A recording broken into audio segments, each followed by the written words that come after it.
After the 10th call, a mother from my class texted back, "We can host a community dinner tonight." A former student replied, "I'll live stream it." A colleague said, "I'll match up to $5,000 if we hit the first $10K. It wasn't hope yet, it was motion. And motion was what I needed to outrun panic. By evening, the school auditorium had transformed into something unrecognizable. Tables were borrowed from the cafeteria. Flyers were printed on half-used copier ink. Someone brought string lights. Someone else brought a microphone that kept squealing every time it was touched. I stood off to the side watching it happen, like I had stepped out of my own life and was observing someone else's emergency. Amir arrived just before it started. His shirt was wrinkled, his eyes hollow from sleeplessness. He didn't ask where I had been, he just said, "How much?" "Not enough," I said, then corrected myself. "But more than this morning." He nodded once, as if that was the only language left that mattered.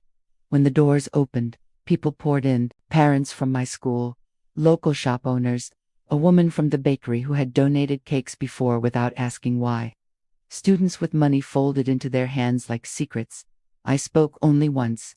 At the beginning, "I'm not going to make this long," I said into the microphone.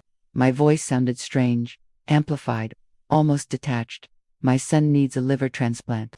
The funds that were supposed to secure it were stolen by my own family in a failed crypto investment." A murmur went through the room, sharp and disbelieving. "I have 72 hours to replace what was lost. If you're here, you already understand what I'm asking." I stepped back. That was all. After that, the room did what rooms sometimes do when collective urgency takes over. It became something larger than the sum of its parts. Money moved in envelopes, in QR codes, in phone taps. People didn't ask for details anymore. They just acted. Every notification on my phone felt like a breath I had stolen back from the void. $50, $200, $1,000, then $10,000, then a matching pledge that made my knees nearly give out. Amir caught me before I hit the floor. "You're shaking," he said. "I can't stop," I replied. "You don't have to," he said. "Just don't stop moving forward." At 2:17 a.m., when most of the crowd had gone home and only volunteers remained, stacking chairs, my phone rang.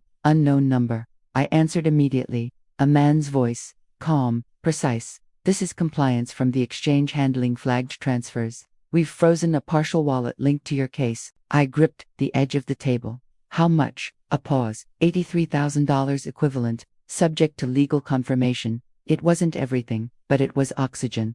I closed my eyes. 83,000 meant Leo might make it to the table. Not all the way through, not yet, but to the edge. "I need it secured," I said. "Whatever you need from me, I'll provide it. We'll require formal documentation and verification of medical urgency." "I'll send everything," I said immediately. "Now."